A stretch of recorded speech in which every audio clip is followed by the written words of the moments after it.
Lord. எல்லாரும் சந்தோஷமா இருக்கீங்களா? பரவாயில்ல, 6 மணிக்கு இவ்வளோ சந்தோஷமா இருக்கீங்க. விடிய காலையிலேயே கர்த்தர் நல்லவர். இந்த நாளிலும் உங்கள் மத்தியில் வந்து தேவனுடைய வார்த்தையை பகிர்ந்து கொள்வதற்கு கர்த்தர் அடியேனுக்கு கொடுத்த இந்த நல்ல வாய்ப்புக்காக நான் தேவனுக்கு நன்றி சொல்கிறேன். அடுத்ததாக உங்கள் இந்த திருச்சபையினுடைய தலைமை போதகர் மற்றும் பாஸ்டர் அம்மா அவர்களுக்கும் என்னுடைய மனமார்ந்த நன்றிகளை தெரிவித்துக் கொள்கிறேன். நல்ல அன்பாக எங்களை அழைத்து இந்த 2 நாட்கள் நல்ல ஒரு கனமாக எங்களை பயன்படுத்தி வருகிறதுக்காக அவர்களுக்கு நன்றி செலுத்துகிறேன். கர்த்தர் பெரிய காரியங்களை வருகிற வருடத்தில் உங்களுக்காக வைத்திருக்கிறார். ஆமென். 2026வது வருஷம் இந்த சபைக்கும்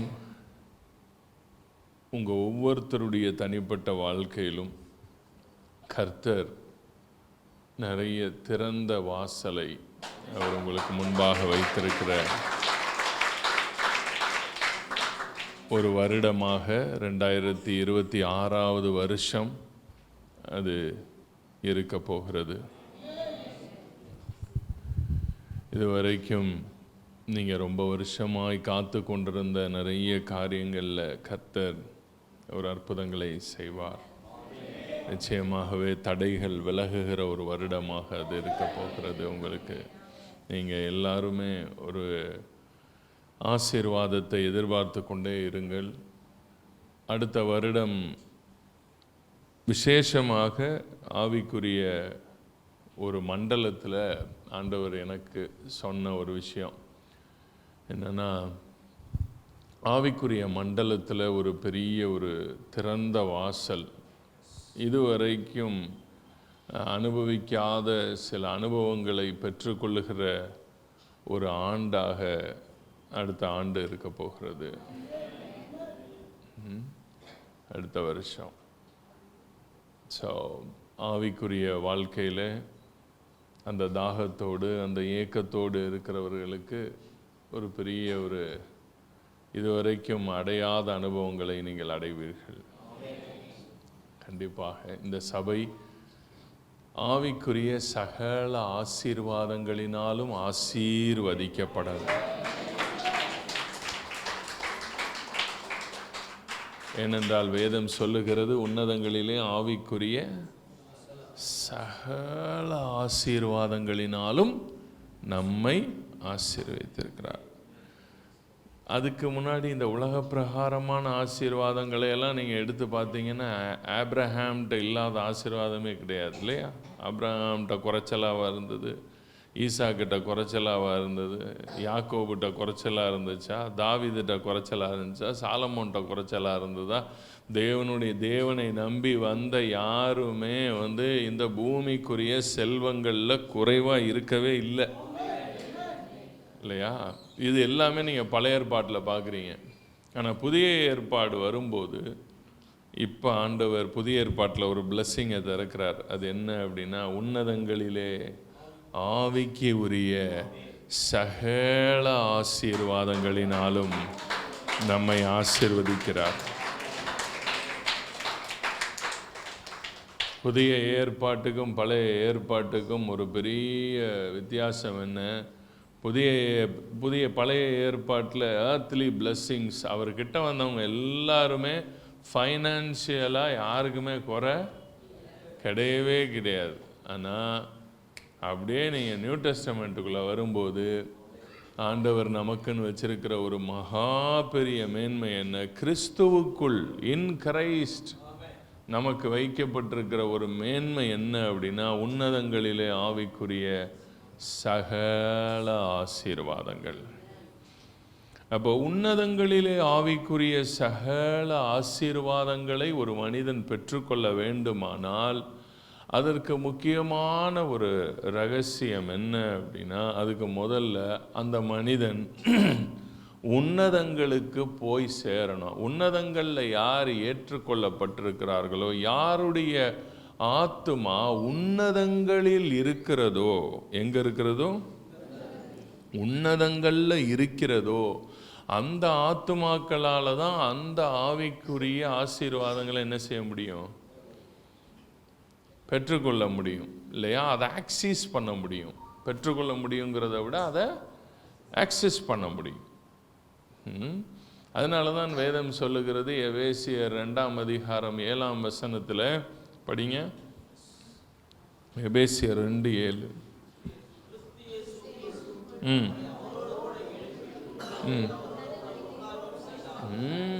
உன்னதங்களிலே அவருடனே கூட உட்காரவும் செய்தார். அப்போ உன்னதங்களிலே ஆவிக்குரிய ஆசீர்வாதங்களை நீங்களும் நானும் அனுபவிக்கணும்னா, உன்னதங்களில் இருக்கிற ஆவிக்குரிய ஆசீர்வாதங்களை அனுபவிக்கணும்னா, அதுக்கு முன்னாடி ஒரு விஷயம் நடந்திருக்கணும். அது என்னது?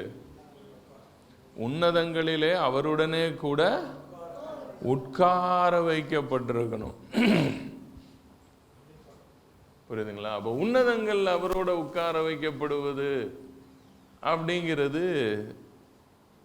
நடந்துருச்சா? எத்தனை பேர் உன்னதங்கள் அவரோட உட்கார்ந்துருக்கீங்க? இப்ப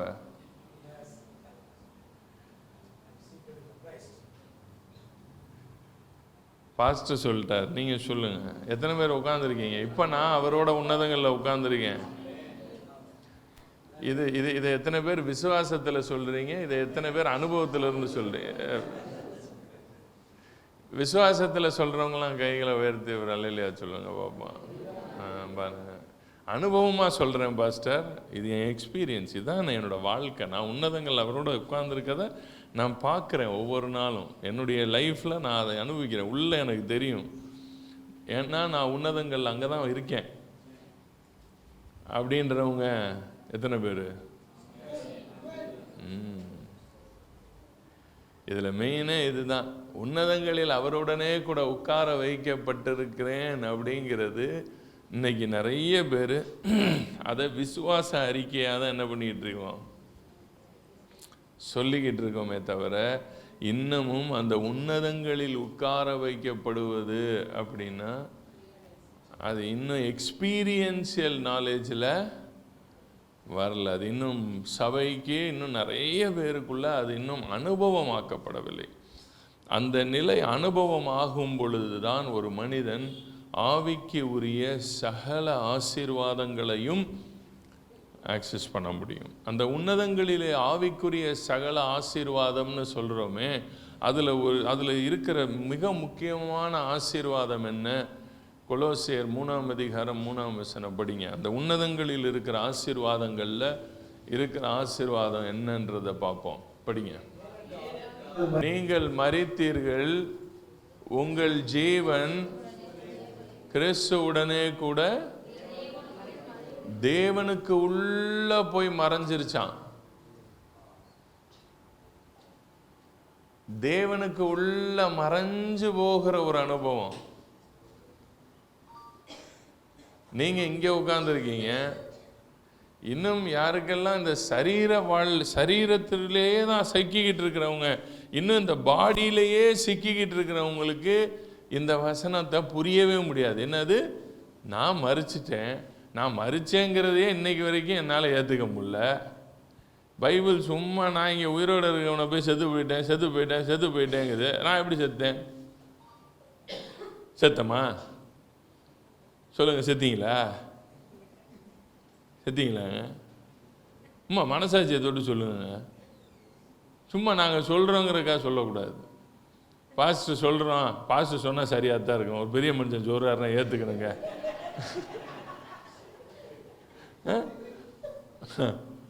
ஒரு பெரிய மனுஷன் வந்து பேசுகிறாரு, என்ன நீங்கள் ஏற்றுக்காமல் போகிறதா? அப்படி இல்லை. ஒரு பெரிய மனுஷன் சொல்கிறன்றதுக்கா ஏற்றுக்கிறது இல்லை. அது நீங்கள் மரித்தீர்கள்ன்றது முதல்ல உங்களுக்கு தெரியுமா?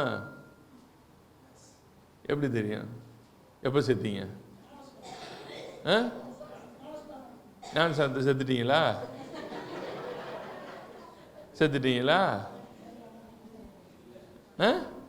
உண்மையை சொல்லுங்க. நான் செத்துட்டீங்க.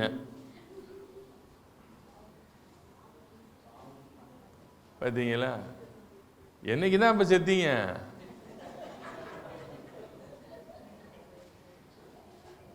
அம்மா செத்தேன் செத்தேன் செத்தேன் செத்தேன்னு முதல்ல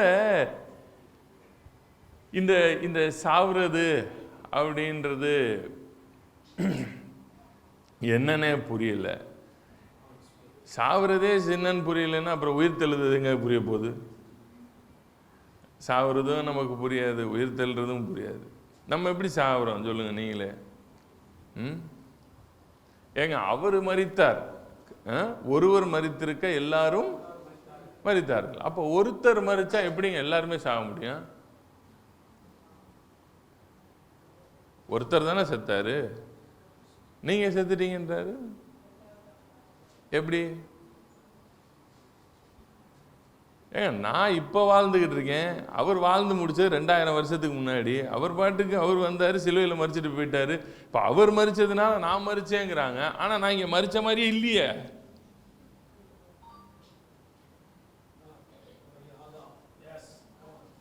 நான் இங்கே மறிச்ச மாதிரியே தெரியலையே. அப்போ எப்படி இந்த இந்த இந்த கணக்கை பைபிள் எப்படி டேலி பண்ணுது?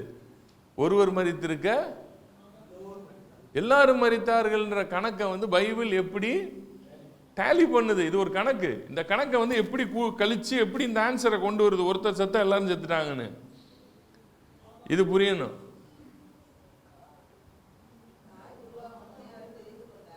சரி, தெரிந்து கொண்டதுனால செத்துட்டீங்களா? காலங்காத்தால ஏதாவது நல்லதா 4 வார்த்தை பேசியானு காலையில் மைக் எடுத்தது செத்தியா செத்தியா செத்தியா செத்தியா சாவை பற்றியே பேசிக்கிறீங்க. என்ன இதெல்லாம்?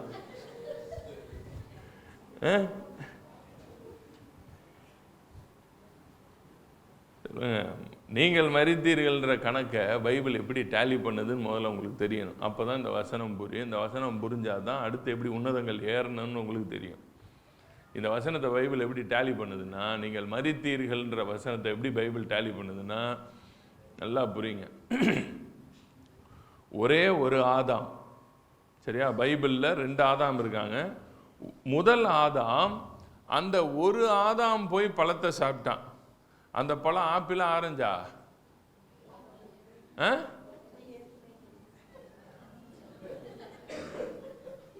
காட்டவே இல்லைங்க.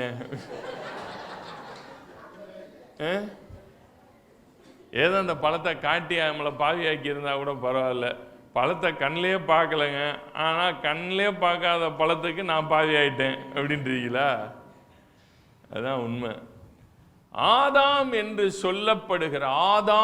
சொல்லப்படுகிற ஒருவருக்கு என்ன நடக்கிறதோ அது ஆட்டோமேட்டிக்காவே மனுக்குலம் எல்லாருக்குமே அப்ளை ஆயிரும்.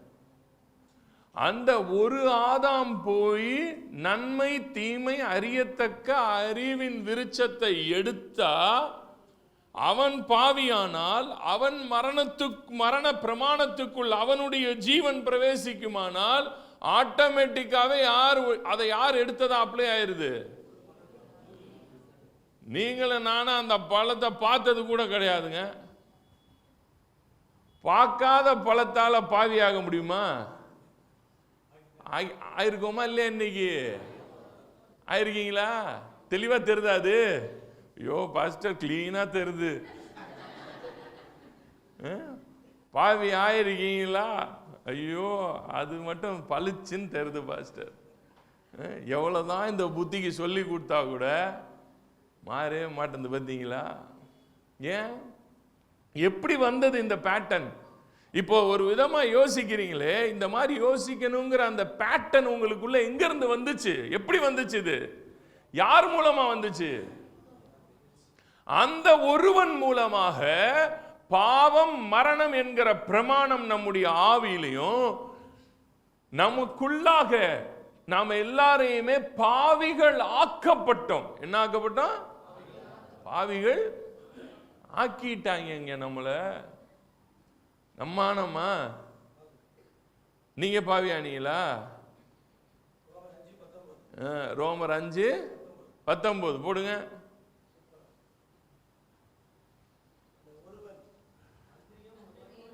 படிங்க எல்லாரும் சேர்ந்து.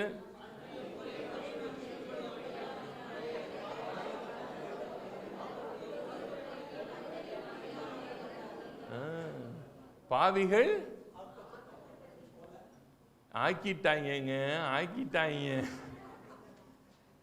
நம்மளா ஆகலைங்க. நம்மளா போய் வாலண்டியரா நம்ம கிட்ட கேட்டாங்களா யாராவது நன்மை தீமை அறிவு வேணுமா இல்லை ஜீவ விருட்சம் வேணுமான்னு கேட்டாங்களா? கேட்கவே இல்லை. நம்மளுக்கு கேட்காமையே ஏத்திட்டாங்க நம்ம உடம்புல.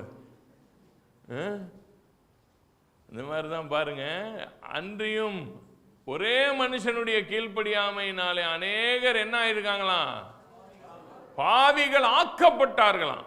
அப்ப அந்த ஒரு ஆதாமுக்கு என்ன நடக்குதோ அது ஆட்டோமேட்டிக்காவே எல்லாருக்குமே நடந்துருச்சு. அப்ப அந்த ஒரு ஆதாம் பழத்தை சாப்பிட்டா யார் சாப்பிட்டதா கணக்காகுது? அந்த ஒரு ஆதாம் நன்மை தீமைக்குள்ள போனா யார் உள்ள போனா? நம்ம எல்லாரும் போயிட்டோமா? அந்த ஒரு ஆதாம் பாவி ஆனால் நம்ம எல்லாரும் பாவிகள் ஆக்கப்பட்டுட்டோமா? சரி, இப்ப அந்த ஒரு ஆதாம் செய்த எல்லாமே நமக்கு நடந்திருக்கிறது உண்மைனா, இப்ப இன்னொரு ஆதாமாகிய இயேசு கிறிஸ்து வந்து நமக்காக அவர் சிலுவையில போனாரே, அப்ப அதுக்கு போனது யாரு? யார் போன? நீங்க போனீங்களா? நான் இந்த உலகத்துக்கே வராதப்பவே ஒருத்தன் எனக்காக பழம் தின்னா அந்த பழத்தோட எஃபெக்ட் நான் வந்ததுக்கு அப்புறம் எனக்குள்ள வர முடியும்னா,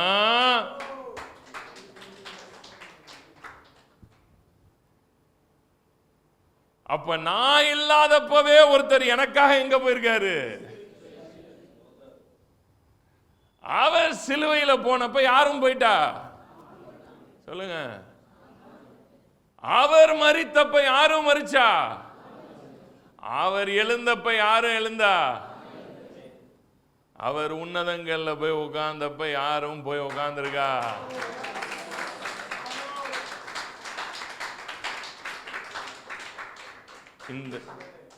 இந்த ஈக்குவேஷன் வந்து நமக்கு கரெக்டா கால்குலேஷன் ஆனா தான் நம்ம சப்கான்சியஸ் இதை ஏத்துக்கும். நம்முடைய ஆழ்மனம் ஒரு விஷயத்தை கிளீனா அந்த இது புரியணும். இப்ப நான் உங்களை கூப்பிட்டு ஒரு ஆளை நிப்பாட்டி வச்சு குச்சியை கையில் வச்சுட்டு 2 2 எத்தனை அப்படின்னா 4 இல்லை 8 அப்படின்னு போட்டு அடித்தா அப்புறம் அவன் 8 அப்படின்னா அடி தாங்க முடியாமல் 8ம்பான். இவன் சொல்லிடுவான். ஆனால் வெளியில் போனால் அவன் மனசாட்சி ஏற்றுக்காது. 8 இல்லைடா இந்த லூசு பையன் எப்படி சொல்கிறானே அப்படின்னு புலம்பிக்கிட்டே போகும். ஏன்னா அவனோட ஆழ்மனதுக்கு என்ன புரியாது. ஆனால் நான் ஒரு விதமாக அந்த கணக்கை 2 2 8 நான் போடுறேன். அது எனக்கு தான் தெரியும் அந்த ஃபார்முலா. புரியுதா? அந்த ஃபார்முலா எப்போ வரைக்கும் உங்களுக்கு தெரியலையோ அப்போ வரைக்கும் உங்களால அந்த ட்ரூத்தை என்ன செஞ்ச முடியாது, உள்ள ஆக்சஸ் பண்ண முடியாது. அதுபோலதான் நாம மரித்தோம் அப்படிங்கிற சத்தியத்தை பைபிள் எப்படி முதல்ல கால்குலேட் பண்ணி கொண்டு வருதுங்கிறது உங்களுக்கு நல்லா புரிஞ்சாதான் உங்களுக்கு உன்னதங்கள்ல ஏறி இருக்கிறது புரியும். நான் இப்ப உன்னதங்கள்லயும் இருக்கிறேன் அப்படிங்கிறது புரியும். அந்த ஆதாம், முதலாவது ஆதாம் பழத்தை சாப்பிட்டான் பாருங்களேன். நீ பழத்தை சாப்பிடும் நாளிலே சாகவே சாவாய். அவன் அன்னைக்கே செத்துட்டான். அன்னைக்கே செத்துட்டான். சரீரத்தில் சாகலை, சரீரத்தில் உயிரோட இருக்கான். ஆனா அவனோட ஆத்துமால அன்னைக்கே செத்துட்டான். செத்துட்டா அவன் அன்னைக்கே எங்க போயிடணும்? செத்தா எங்க போகணும்? ஆத்மா பாதாளத்துக்கு போயிடணும்ல. அவன் பாதாளத்துக்கு அந்த நொடியே போய் சேர்ந்துட்டான். புரியுதுங்களா? அந்த நொடியே அவன் எங்க போயிட்டான்? பாதாளத்தின் literally he is gone to the Hades. அதனால தான் வேதம் சொல்லுகிறது 2 ஆதாம்களுக்கு உள்ள டிஃபரன்ஸை பாருங்க. ஜீசஸை பத்தி சொல்ற இடத்துல சொல்லப்படும். என்னன்னா ஜீசஸ் சொல்வார், இந்த கல்லின் மேல் என் சபையை கட்டுவேன், பாதாளத்தினுடைய வாசல் அதை மேற்கொள்ளாதுங்கிறார். ஏன்? 2 ஆதாம். ஒரு ஆதாம் வானத்தின் வாசலாக, நானே ஆடுகளுக்கு வாசலாக இருக்கிறேன்னார் இந்த ஆதாம். இந்த ஆதாம் வானத்துக்கு வாசலா மாறினாரு. அந்த ஆதாம் எதுக்கு வாசலா மாறினா? அதனாலதான் பைபிள் எப்படி கால்குலேட் பண்ணுதுன்னா, அந்த ஒருவன் மூலமாக மரணம் ஆண்டு கொண்டிருக்க. மரணமுடைய ஆளுகையே யார் மூலமா தான் நடக்குதுங்கிறது பைபிள். கடவுள் மரணத்தை கொடுத்தாரா? கடவுளா மனுஷனுக்கு மரணத்தை கொடுத்தாரு? சாவு என்ன கடவுளா கொடுத்தாரு? அப்ப மரணம் யார் மூலமா தான் வந்திருக்கு? எடுத்து வாசிங்க அந்த வசனத்தை. நிறைய பேருக்கு இன்னும் இதுவே தெரியல பாருங்க. சபைக்கு இன்னும் இதுவே புரியல. கடவுள் தான் மரணத்தை கொடுத்தாருன்னு நம்பிக்கிட்டு இருக்கு சபை. ஏன்னா அப்பதான் நம்ம எல்லாரும் செத்து எங்க போலாம்? பரலோகமே என் சொந்தமே என்று காண்பேனோ. இந்த பாட்டை பாடி நம்ம ஆளுங்களுக்கு இந்த பாட்டை கேட்கறதெல்லாம் அப்படியே ஒரு சந்தோஷம் வரும். நம்மளையும் சீக்கிரத்தில் எப்படியாவது இந்த பாட்டை பாடி அனுப்பி வைப்பாங்க. படிங்க அந்த வசனத்தை. ரோமர் 5:17.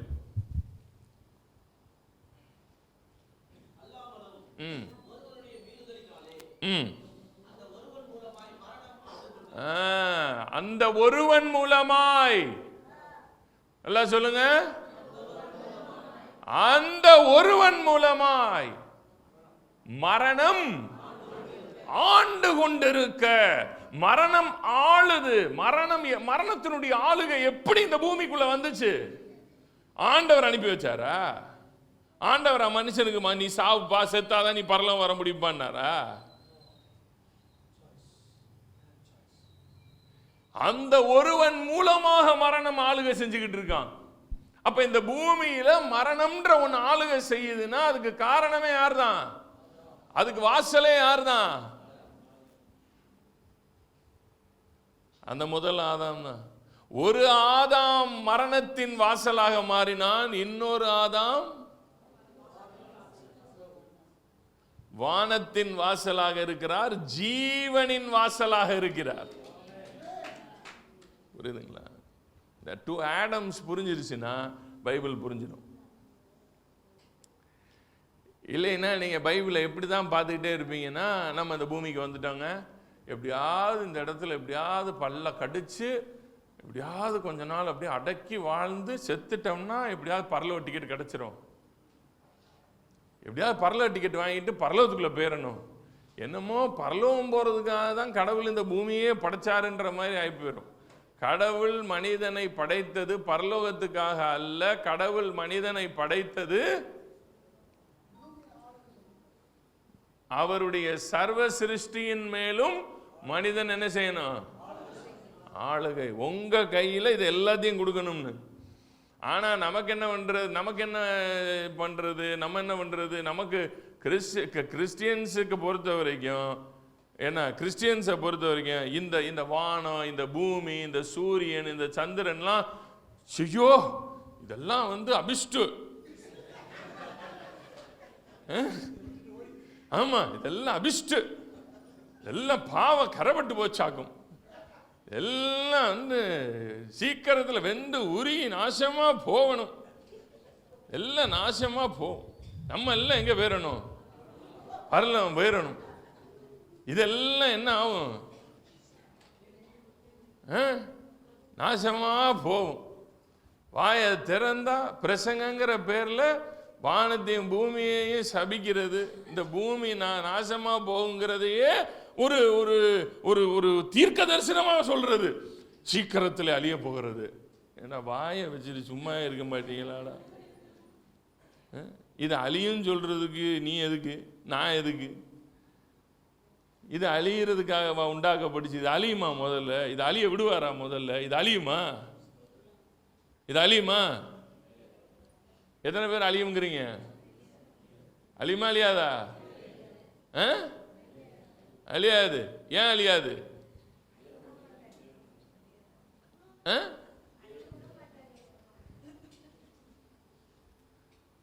இது ஏன் அழியாது? அவர் உண்டாக்குனா அழியாதா?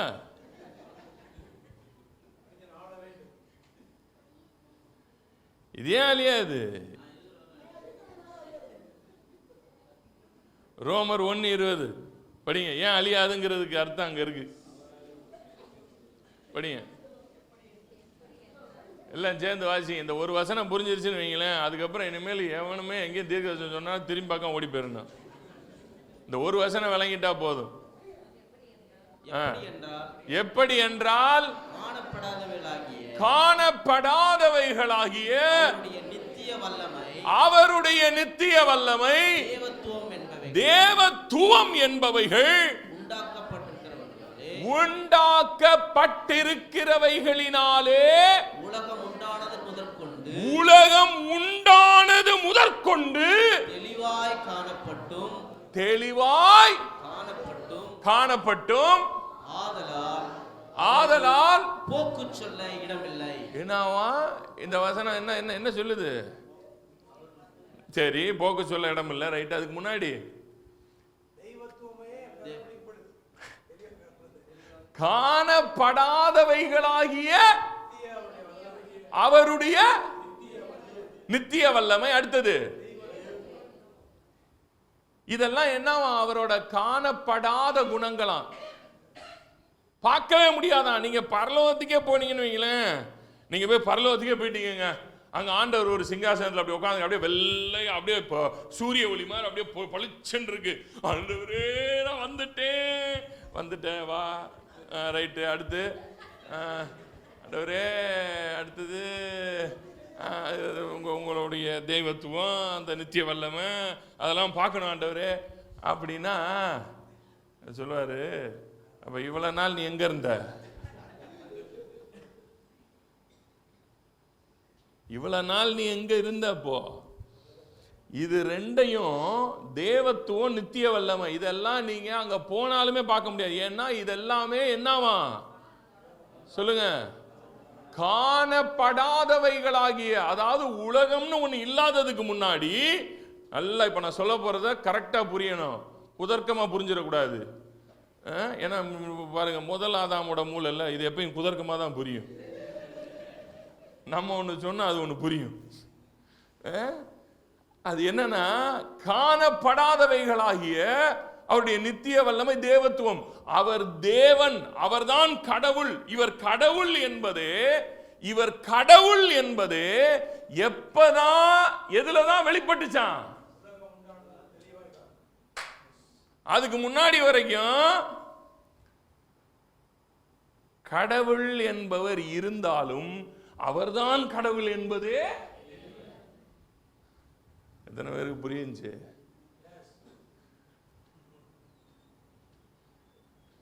ஊருக்குள்ள ஒரு கார்பெண்டர் இருக்கிறாரு, நான் தான் அந்த கார்பெண்டர்னு வச்சுக்கோங்க.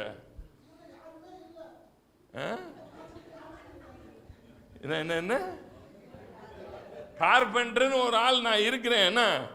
ஆனா நான் கார்பெண்டர்ன்றது எப்படி தெரியும் உங்களுக்கு? எதை வச்சு தெரியும்? நான் ஒண்ணு கூட செய்யலங்க, நான் இன்னைக்கு வரைக்கும் ஒண்ணுமே செய்யல, ஆனா நான் தான் கார்பெண்டர். நான் கார்பெண்டருங்கிறத நான் கார்பெண்டர்னா தெரிஞ்சிருமா?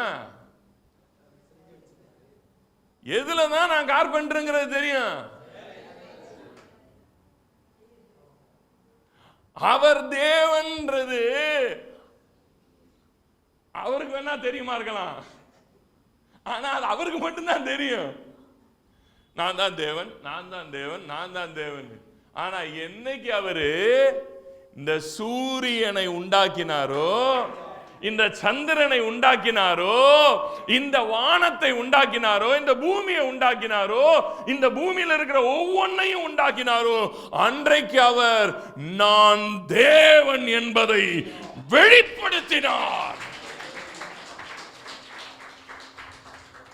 அப்ப இந்த சூரியன், சந்திரன், இந்த வானம், பூமி, இது எல்லாமே யாரோட வெளிப்பாடு? யார் அது வெளிப்படுத்துது? அவர் தேவன் என்பதற்கு அடையாளங்க. அவர் தான் தேவன்றதுக்கு அடையாளம் இதுதான். ஏங்க, அதை அழிச்சா அவர் அது தன்னைய தானே அழிச்சுக்கிறதுக்கு சமம் இல்லையா? எத்தனை பேருக்கு புரிஞ்சு? அதை அழிச்சா எதை அழிக்கிறதுக்கு சமம்? புரியுதுங்களா? தேவன் தன்னையவே பெட்ரோல் ஊத்தி கொளுத்திக்கிறது ஒண்ணுதான். கடவுள் தன்னையே தானே பெட்ரோல் ஊற்றி கொளுத்திக்கிறதும் ஒண்ணுதான், இந்த சூரியனை கொளுத்தி விடுறதும், இந்த பூமியை அழிச்சு உருகி போட்டுறதும் ஒண்ணுதான். அவருடைய நித்திய வல்லமை, தேவத்துவம் என்பவைகள் இதுலதான் வெளிப்பட்டிருக்கு. அதனால போக்கு சொல்ல இந்த சூரியன் சந்திரன் இந்த வான பூமியை பார்த்தும் கூட ஒருத்தன் என்ன சொல்லக்கூடாதான், எனக்கு கடவுளை தெரியாது சொன்னான்னா, கடவுளை சொன்ன நீ சூரியனை பார்த்தியா, பார்த்தேன், சந்திரனை பார்த்தியா, பார்த்தேன், அதில் நீங்கள் தெரியலையே அப்படின்னா அப்போ நீ நரகத்தில் தான் இருக்கணும், கரெக்டாக தான் இருக்கிற, நீ அங்கே தான் போகணும், வேறு வழியே கிடையாது உனக்கு அப்படின்னு வரான். ஏன்னா அது அவருடைய தேவத்துவம், நித்திய வல்லமையினுடைய வெளிப்பாடு. உலகம் உண்டானதிலிருந்து தான் இதெல்லாம் தெரியுதான். அவர் தான் தேவன்றதுக்கு ப்ரூஃபா இதெல்லாம். அதை அழிக்க விட்டுருவாரா? அவர் ப்ரூஃப் அளிப்பு வேற. புரியுதுங்களா? இப்போ இதெல்லாம் நமக்குள்ள எங்க கொண்டு போகுது? இப்ப நம்மளை ஆண்டவர் இப்ப இதெல்லாம் ஏன் உங்களுக்கு சொல்லித்தரேன்னா, சாவை நம்ம ஏத்துக்கிறோம் பார்த்தீங்களா, அதுவே முதல்ல தப்பு. மரணம் என்ற ஒன்றை நாம் என்ன செஞ்சுக்கிட்டு இருக்கோம், நம்மளே அறியாமையே ஏத்துக்கிட்டு இருக்கோம். யாருக்கு மரணம் ரொம்ப ஈஸியா மனசு ஏத்துக்கும் அப்படின்னா, அவங்களுக்கு யாரெல்லாம் முதல் ஆதாமுக்குள்ளேயே இன்னமும் சிக்கி இருக்கிறார்களோ, முதல் ஆதாம்ல தான் இன்னும் அவங்களோட ஹார்ட் இருக்குது, அவங்களுடைய உள்ளான மனிதன் இன்னும் இரண்டாம் ஆதாமாகிய இயேசு கிறிஸ்துவை அறிகிற அறிவுக்குள் இன்னமும் வரலையோ, அவர்களுக்கு மரணம் என்ற ஒன்று எப்பவுமே ரொம்ப கரெக்டா இருக்கும். இப்ப நீங்க கேட்கலாம், பாஸ்டர் சாவவே மாட்டோன்னு சொல்றீங்களா, அப்ப சாவே வேணான்றீங்களா, சாவே கிடையாதுன்றீங்களா? அப்ப பவுல் ஏன் செத்தாரு, பேதுரு ஏன் செத்தாரு அப்படின்னு கேட்குறீங்களா இல்லையா?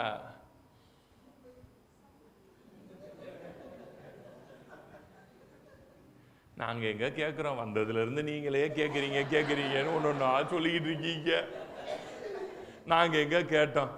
நீங்க விட்டீங்கன்னா போய் நாங்க போய் ஒரு 2 கிலோ கறியை வாங்கினோமா, வீட்டுக்கு போகணுமா?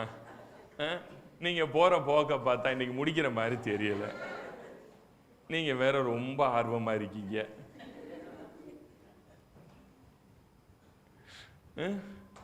இந்த பாஸ்டர் ரொம்ப மும்முரமா இருக்காருங்க அப்படின்னு நீங்க உள்ளுக்குள்ளேயே பேசுறீங்க. எத்தனை மணிக்கு பேச முடியணும்? அந்த நேரம் எல்லாம் முடிஞ்சு போச்சுக்க.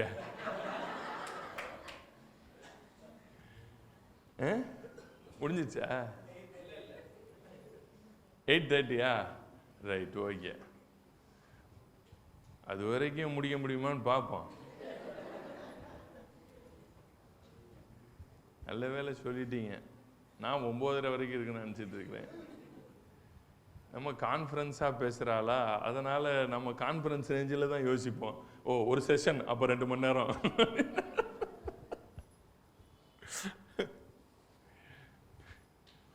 எங்க விட்டேன்? சாவை ஏற்றுக்கொள்றது. மனிதனுக்கு சாவை ஏற்றுக்கொள்றதுங்கிறது முதல் ஆதாமுக்குள் இருக்கிற மனநிலை எவனுக்கு இருக்கோ, யாருக்கெல்லாம் இன்னும் அதுதான் அப்படின்னு இருக்காங்களோ, அவங்க தான் டெத்தை கடவுளால வந்துச்சுன்னே சொல்லுவாங்க.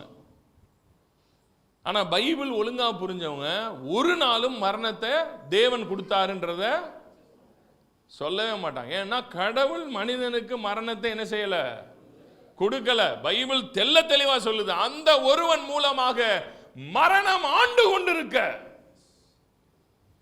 இந்த நித்திய வல்லமை தேவத்துவம் என்பது வெறும் சூரியனிலும் சந்திரனும் நட்சத்திரத்திலே மட்டும் இல்ல, இங்க உட்கார்ந்து இருக்கிற உங்க ஒவ்வொருத்தரையும் வெளிப்படுத்தி இருக்காரு. Your body, இந்த உடம்பு இருக்கு பாருங்க, இது இந்த கிரியேஷன்ல ஒரு பாட்டு தானே. இந்த உடம்பு என்ன பரலோகத்துல இருந்தா வந்துச்சு? இந்த உடம்பு எங்க இருந்து வந்தது? இது இந்த பூமிக்குரிய சொத்து, இந்த பூமிக்குரிய கூடாரம்னு அதனாலதான் வேதம் சொல்லுது. இத பூமிக்குரிய கூடாரம்னு கூப்பிடுது. இத அப்ப இந்த பூமிக்குரிய கூடாரமும் இந்த தேவத்துவம் நித்திய வல்லமை அப்படிங்கிறத இதுவும் இதுல என்ன செஞ்சுக்கிட்டு இருக்கு? கேரி பண்ணிக்கிட்டு இருக்கு. தேவத்துவம் இதுல இருக்கு, நித்திய வல்லமை இதுல இருக்கு. அதனாலதான் இங்க உட்கார்ந்து இருக்கீங்க. இப்ப நீங்க எல்லாரும் இந்த உடம்புல உட்கார்ந்து செஞ்சுக்கிட்டு இருக்க ஒரே ஒரு வேலை என்னது? காலைல இருந்து நைட்டு வரைக்கும் யோசனை பண்ணி எப்படி பிபியை கொண்டு வரலாம், எப்படி நம்ம உடம்புல சுகரை ஏற்றலாம்,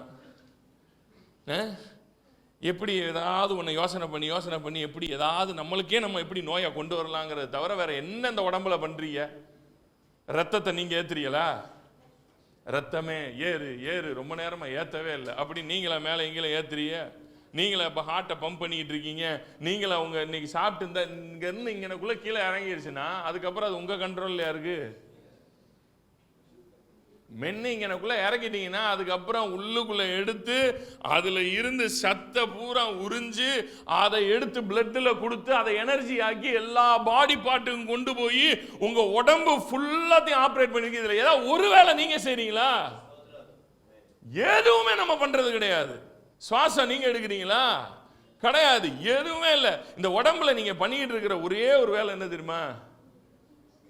இந்த உடம்பை எப்படா நாசமாக்கலாம்? உட்காந்து யோசனை பண்ணி என் மாமியா இப்படி சொல்லிவிட்டா, என் மருமக பாரு என்னை கவனிக்க மாட்டான், என் புள்ள பாரு என்கிட்ட பேசவே மாட்டான், இவன் பாரு என்னை கூப்பிடவே இல்லை, பாஸ்டர் பாரு நம்ம வீட்டுக்கு வர்றதே இல்லை.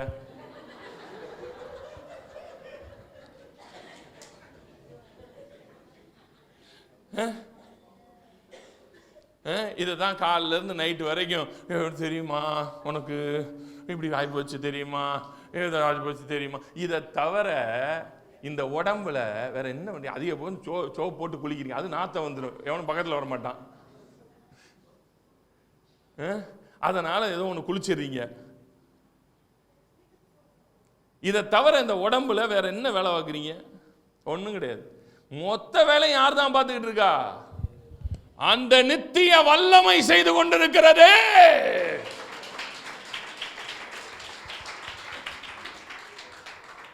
அந்த நித்திய வல்லமை உங்களுக்கு உள்ள ஒவ்வொரு நொடியும் வேலை பார்த்து கொண்டிருக்கிறது. கம்ப்ளீட் ஒர்க் அதுதான் பண்ணிட்டு இருக்கு. அந்த நித்திய வல்லமை மட்டும் நம்ம மேல இல்லைன்னு வைங்க. நீங்க நினைக்கிறீங்க இந்த நித்திய வல்லமை எல்லாம் சூரியன் ரொம்ப பிரகாசமா இருக்கு அங்க இருக்கு, அதை விட பிரகாசமா உங்களுக்குள்ளதான் வேலை பார்த்துக்கிட்டு இருக்கு தெரியுமா?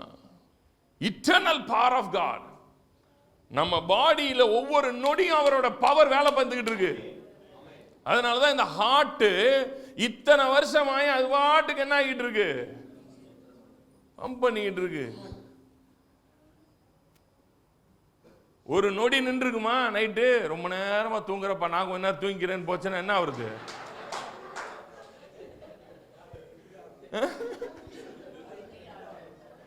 அப்ப பாடிடலாம் உங்களுக்கு பரலோகமே என் சொத்தவே. ஒரு நொடி தூங்கி இருக்குமா? பிறந்ததுல இருந்து இன்னைக்கு வரைக்கும் தூங்கல. நீங்க தூங்குறீங்க, ஆனா அது தூங்கல. அதுதான் அந்த நித்திய வல்லமையின் வெளிப்பாடு.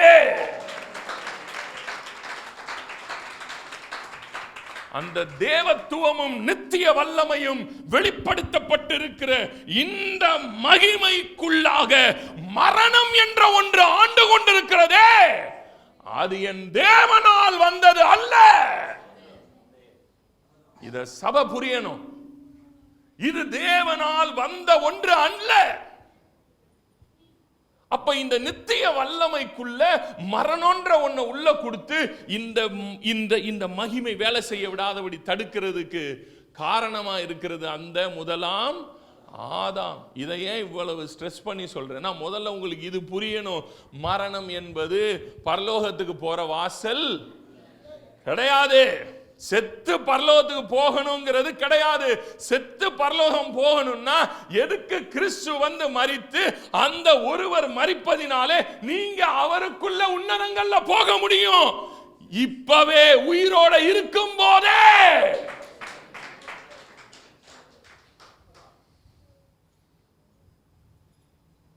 உயிரோட செத்ததுக்கு அப்புறம் உன்னதங்களுக்கு போறதுக்கு நீ போகாமே இருக்கலாம்.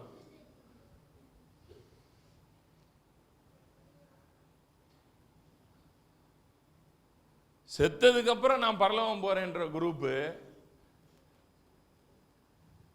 அது பிபிலிக்கலா கிடையவே கிடையாது. அது பைபிள் படி இல்லவே இல்லை. செத்ததுக்கு அப்புறம் பரலோகம் போற குரூப். பவுல் செத்ததுக்கு அப்புறம் பரலோகம் போற ஆளா இருந்திருந்தா எபேசியர் 2ஆம் அதிகாரம் 7ஆம் வசனத்தை பவுலால எழுதியிருக்க முடியாது.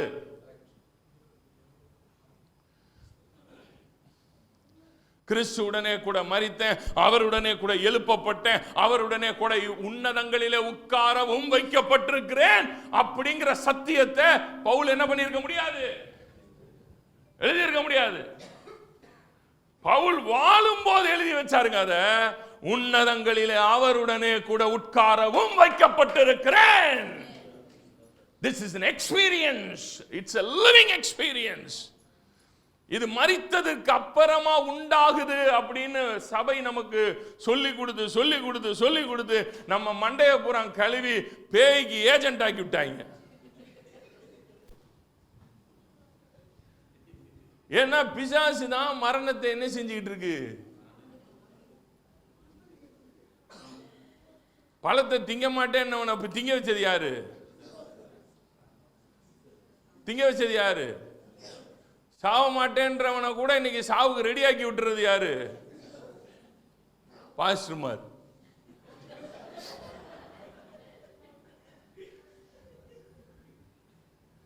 ஜீவனை பேசுகிற சபையில் இருப்பதே உலகத்திலேயே கிடைக்காத புண்ணியம். உங்க பாஸ்டருக்கு ஒரு கையை தட்டுங்க.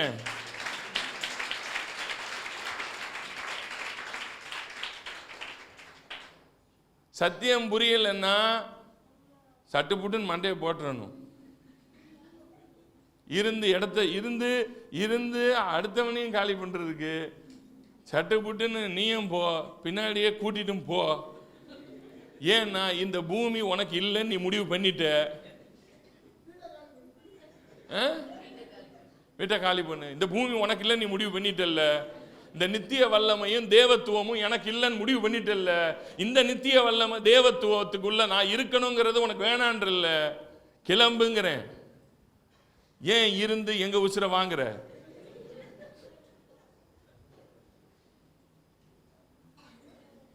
அல்லேலூயா. என்ன பாஸ்டர் நீங்க இப்படி பேசுறீங்க? என்ன பாஸ்டர் நான் எங்க பேசுறேன்? அவங்க தாங்க அப்படி சொல்றாங்க, ஆசைப்படுறாங்க, அனுப்பி வைப்போம் தானே சொல்றேன். பரலோகம் போகணும், சரி போயிடு. ஆனா நான் பரலோகம் செத்து போக வரல. நான் உன்னதங்களில் உயிரோடு கூட இருக்கும் போதே உன்னதங்களில் அவருடனே கூட உட்காரவும் வைக்கப்பட்டிருக்கிறேன். இதை எப்படி என்னுடைய வாழ்க்கையின் அனுபவமாக்குறது? இது பைபிள்ல எழுதி இருக்கு. பவுலுக்கு இது எக்ஸ்பீரியன்ஸா இருக்குன்னா உயிரோட இருக்கும் போதே உன்னதங்கள்ல போய் அவரோட உட்கார்ந்து உன்னதங்களிலே ஆவிக்கு உரிய சகல ஆசீர்வாதங்களையும் வாங்கி இந்த பூமியில அந்த ஆசீர்வாதங்களையே நான் வெளிப்படுத்த முடியும்னா நான் ஏன் செத்து அங்க போகணும்? புரியுதா? புரியுதுங்களா?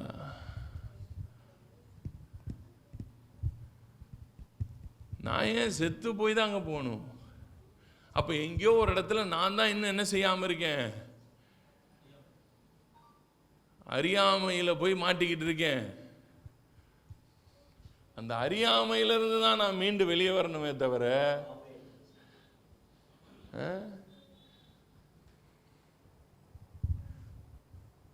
உன்னதங்கள்ல உயிரோட இருக்கும் போதே உன்னதங்கள்ல ஏறுறதுக்கு தான் சபை. இது சொல்ல போனா இந்த சபை அப்படின்னாலே உன்னதங்கள்ல இருக்கிற குரூப்பு இந்த பூமியில ஒன்னா கூடுற இடம்னு அர்த்தம். எப்படி எல்லாம் சொல்லுங்க? உன்னதங்கள்ல இருக்கிற ஆளுங்க, உன்னதங்கள்ல இருக்கிற ஆளுங்க பூமியில ஒன்னா கூடுற இடத்துக்கு பேர் தான் என்னது? எக்லீசியா.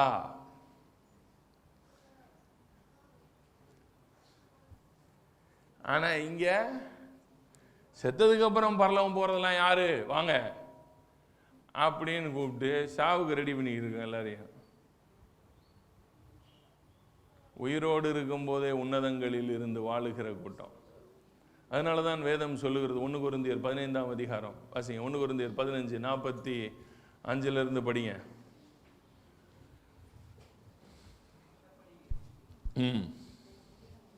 அந்தபடியே முந்தின மனுஷனாகிய ஆதாம் ஜீவாத்மாவானான் என்று எழுதி இருக்கிறது. பிந்தின ஆதாம் உயிர்ப்பிக்கிற ஆவியானார். 2 ஆதாமுக்கு உள்ள டிஃபரன்ஸ் பாருங்க. ஃபர்ஸ்ட் ஆடம் பூமியிலிருந்து, ஃபர்ஸ்ட் ஆடம் வந்து ஜீவாத்மா, 2வது ஆதாம் உயிர்ப்பிக்க லைஃப் கிவிங் ஸ்பிரிட், ஜீவனை தரும் ஆவி. நீங்க எந்த ஆதாமுக்குள்ள இருக்கீங்க? 2ஆம் ஆதாமுக்குள்ள இருக்கீங்களா இல்லையாங்க? எல்லாம் பார்க்கறத பார்த்தா ஏதோ புதுசு புதுசா என்னத்தையோ பேசினுக்கிறாரு ஒரு பாட்டுக்கு வந்துன்ற மாதிரியே பின்னாடி நிறைய பேர் பார்க்குறீங்க.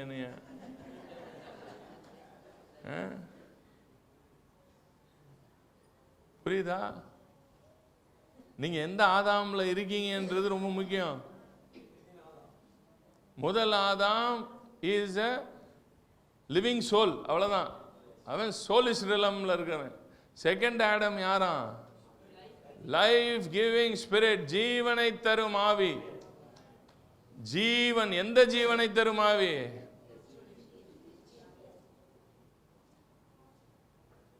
எந்த ஜீவனை தரும் ஆவி? நித்திய ஜீவன். அப்ப நான் நித்திய ஜீவனை சாவதான பாஸ்டர், செத்தாதான பாஸ்டர் நித்திய ஜீவனுக்குள்ள போக முடியும். மறுபடியும் மண்டை அங்க கொண்டு போயிடக்கூடாது. செத்ததுக்கு அப்புறம் வர்ற ஜீவன் இல்லை. எப்படி எப்படி நல்லா கவனிக்கணும். இப்ப சொல்ல போறது இது செத்ததுக்கு அப்புறம் வர்ற ஜீவன் இல்லை. எப்படி ஆதாம் உயிரோட சரீரத்தில் உயிரோட இருக்கும் போதே என்ன ஆயிட்டான்? சரீரத்தில் உயிரோட இருக்கும் போதே ஒரு சாவு வந்துச்சா? சாவு வந்துச்சா? ஆனா சரீரத்தில் எப்படி இருந்தான்? உயிரோட இருந்தான். அதை மட்டும் ஏத்துக்கிறீங்களா? அதை ஏத்துக்கிட்டீங்களா? அதுல எந்த சந்தேகம் இல்லையே. சரீரத்தில் உயிரோட இருந்தான், ஆனா சத்தானா? அதே மாதிரிதான் இதுவும். செத்ததுக்கு அப்புறம் நித்திய ஜீவன் போறதில்ல, உயிரோட இருக்கும் போதே நித்திய ஜீவனுக்குள்ள போற வாழ்வு இது. உயிரோட இருக்கும் போதே சாவ முடியும்னா எப்படி எப்படி எப்படி?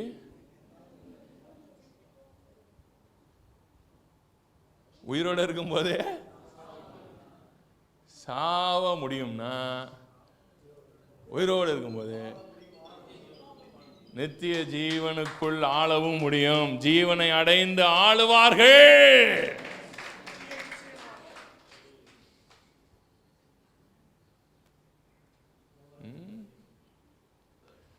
உசுரோடு இருக்கவனையே செத்தவன் செத்தவன் இவ்வளவு நேரம் பேசுறோம்னா, உசுரோடு இருக்கவன நீ நித்திய ஜீவனுக்குள்ள வர்ற உன் ஜீவனுக்குள்ள ஒரு மாற்றம் வந்திருக்கின்றத உங்களுக்கு புரியணும். உங்க உயிர் சக்தி இருக்கு பாருங்க, உங்க உடம்புல ஒரு உயிர் சக்தி இருக்கு பாருங்க, அந்த உயிர் சக்தியே மாறுது. உங்களோட உயிர் சக்தி, உங்க உயிர் சக்தி மாறுது. முதல் உயிர் சக்தி எங்க இருந்து வந்துச்சு அப்படின்னா, தாய் தகப்பன்ல இருந்து வந்த உயிர் சக்தி. ஆண் பெண்ணுடைய ஒன்று கூடுதலினாலே உறவிலிருந்து வந்த அந்த உயிர் சக்தி. அந்த உயிர் சக்தியில தான், அந்த உயிரில தான் மரணம் ஆண்டு கொண்டிருந்தது. அந்த உயிர் மேல எது ஆளுகை செஞ்சிட்டு இருந்துச்சு? எது ஆளுகை செஞ்சிட்டு இருந்துச்சு? அந்த தாய் தகப்பன் மூலமா முதல் ஆதாமுக்குள்ள இருந்து வந்த அந்த ஜீவன்ல எது ஆளுகை செஞ்சிச்சு? மரணம் ஆண்டு கொண்டிருந்ததா? இப்ப அந்த உயிர் சக்தியில இருந்து எந்த உயிர் சக்திக்கு டிரான்ஸ்பர் ஆகுறீங்க?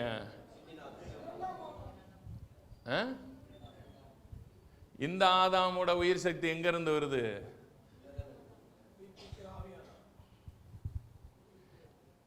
வாசிங்க யோவான் 1ஆம் அதிகாரம்,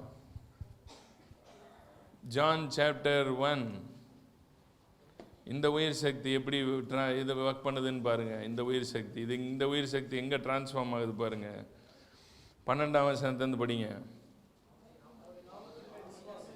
நாமத்தின் மேல் விசுவாசம் உள்ளவர்களாய் அவரை ஏற்றுக்கொண்டவர்கள் எத்தனை பேர்களோ அத்தனை பேர்களும் தேவனுடைய பிள்ளைகளாகும்படி அவர்களுக்கு அதிகாரம் கொடுத்தார்.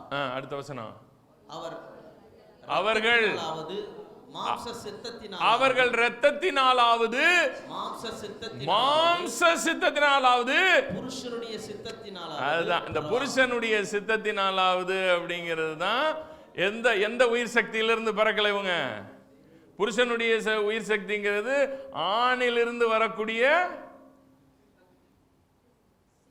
சீடு இருந்து வரக்கூடிய உயிர் சக்தியினால் பிறக்கிறவர்கள் இவர்கள் அல்ல.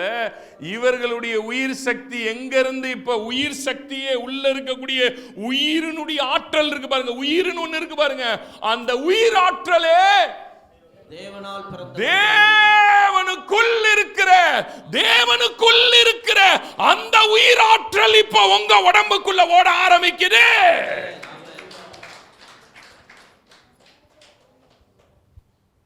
இது புரிஞ்சிருச்சுன்னா நீங்க 2ஆம் ஆதாமுக்குள்ள அப்பதான் உங்களால இந்த பாடிய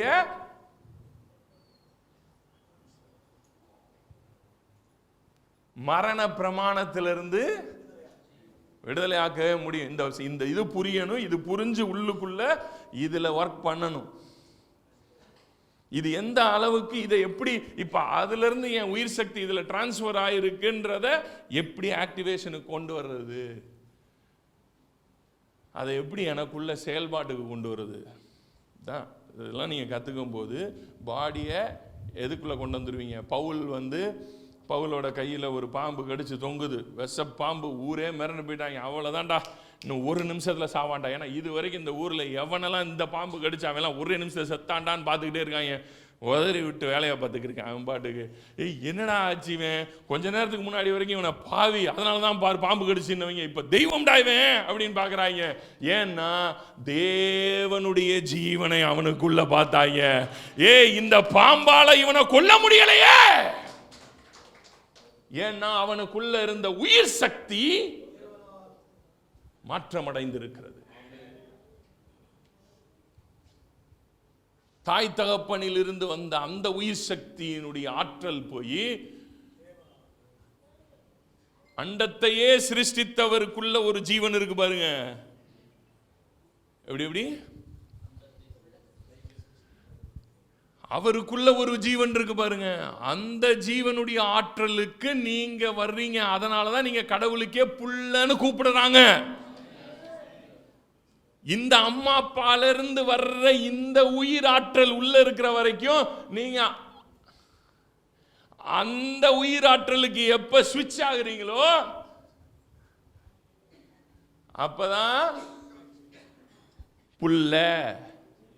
அதனாலதான் அந்த வசனம் சொல்லுது, அவர்கள் இரத்தத்தினாலாவது மாம்ச சித்தத்தினாலாவது புருஷனுடைய சித்தத்தினாலாவது பிறவாமல் தேவனால் பிறந்தவர்கள். They are the born of God. அப்ப உள்ள ஓடுற உயிர் இப்ப எந்த உயிர்?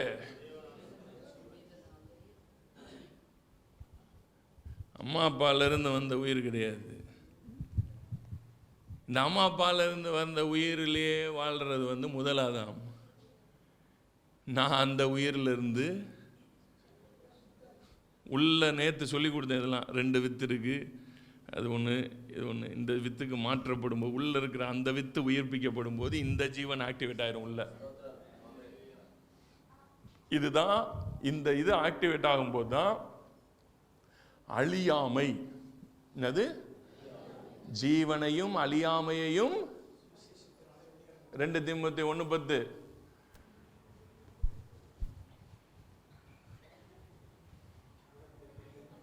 நம்முடைய இரட்சகராகிய இயேசு கிறிஸ்து பிரசன்னமானதினாலே அந்த கிருபை இப்பொழுது வெளிப்படுத்தப்பட்டது. அந்த கிருபைன்னும் போதே அப்ப ஏற்கனவே ஒரு கிருபை இருந்துச்சு. இது இப்ப வரல. அந்த கிருபை ஏற்கனவே இருந்தது. இது அந்த கிருபை இப்ப என்ன ஆயிருச்சான்? வெளிப்பட்டுருச்சான். இப்ப அது மேனிஃபெஸ்டேஷனுக்கு வந்துருச்சான். படிங்க. அவர் மரணத்தை பரிகரித்து ஜீவனையும் அழியாமையும் சுவிசேஷத்தினாலே வெளியரங்கமானார். ஜீவனையும் சொல்லுங்க. அழியாமைன்றது உங்களுக்கு உள்ள வந்துருச்சு.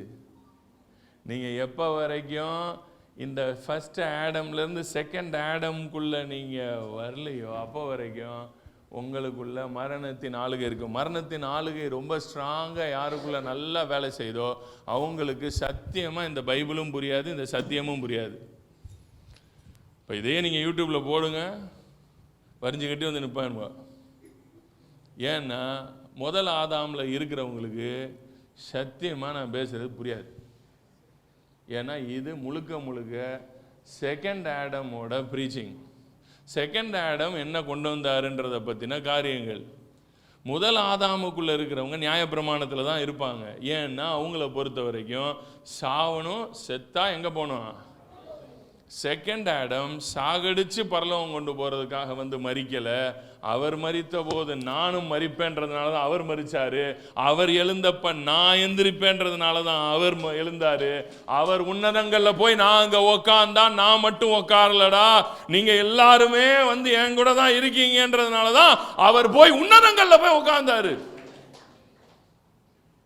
இந்த சத்தியம் புரிஞ்சவங்களுக்கு மட்டும்தான் புதிய ஏற்பாடு விளங்கும். இல்லைன்னா பழைய ஏற்பாட்டுக்குள்ளேயே வட்டாடிச்சுக்கிட்டே இருக்கணும். நீங்க இத்தனை பேருக்கு நல்லா புரிஞ்சிச்சு. ஸோ உங்களுக்குள்ள இருக்கிற உயிராற்றல் என்ன ஆகணும்? அழியாமைக்குரிய அந்த உயிராற்றல் உங்களுக்குள்ள, அதுதான் life of God activation in yours spirit. அதான் லைஃப் கிவிங் ஸ்பிரிட். அந்த லைஃப் கிவிங் ஸ்பிரிட்ங்கிறது எந்த லைஃபை கிவ் பண்ணுது, எந்த லைஃபை கொடுக்குது? அழியாத ஜீவனுக்குரிய அந்த ஆசீர்வாதங்களை உங்களுக்கு கொடுக்குது. அதனால தான் 2ஆம் ஆதாமாகிய இயேசு கிறிஸ்து அழியாத ஜீவனுக்குரிய ஆசாரியராக வந்தார்னு போட்டிருக்கு. இதெல்லாம் நீங்கள் இதை கனெக்ட் பண்ணி நீ எபிரேயரை படிங்க. அழியாத ஜீவனுக்குரிய ஆசாரியன்னு ஏன் ஜீசஸை போட்டிருக்கு? ஏன் ஆரோனுடைய முறைமையின்படி வராமல் ஏன் இயேசு கிறிஸ்து மெல்கிசதேக்கின் முறைமையின்படி வந்த ஆசாரியன்னு ஏன் சொல்லுதுன்னா, இந்த ஆசாரியர்கள் மரித்து கொண்டே இருந்தார்கள். ஆனால் மெல்கிசதேக் என்பவனோ துவக்கமும் இல்லாதவன் முடிவும் இல்லாதவன் என்கிற அந்த ஆசாரியத்துவத்துல தான் ஜீசஸ் வந்தாரு. இப்ப புதிய ஏற்பாடு உங்களையும் என்னையும் எந்த முறைமையின்படி ஆசாரியர்கள் ஆக்குது? அப்ப மெல்கிசதேக்கின் முறைமையின்படினா அப்ப அந்த ஆசாரியத்துவம் என்ன ஆசாரியத்துவம்? அழியாத ஜீவனுக்குரிய ஆசாரியத்துவம். புரியுதுங்களா?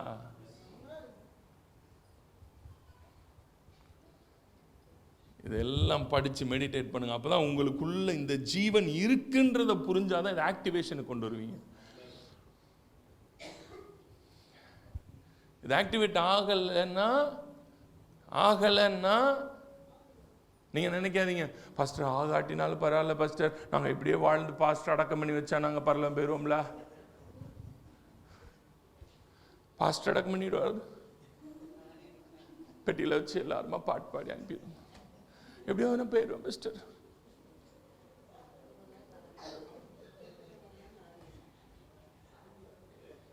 போயிடுவோம் மிஸ்டர்.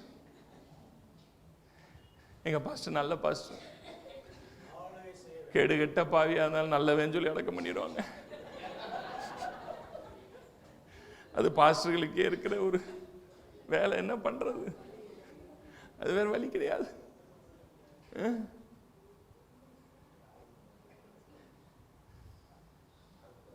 அந்த வசனத்தை 1 Corinthians 15 சீக்கிரம் சட்டுன்னு படிங்க. 15:45 அப்புறம் 46 படிங்க. டக்கு டக்கு டக்குன்னு. அப்போ தான் இதை சொல்லி நான் முடிக்கிறேன். டைம் ஆயிடுச்சு. இதை சொல்லி கன்க்ளூட் பண்ணுவோம்.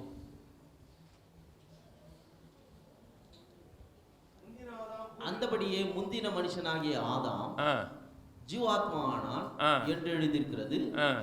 பிந்தின ஆதாம் உயிர்ப்பிக்கிற ஆவியானவர், லைஃப் கிவிங் ஸ்பிரிட். இப்போ இந்த லைஃப் கிவிங்னா என்ன லைஃப்ன்றது புரிஞ்சிருச்சா?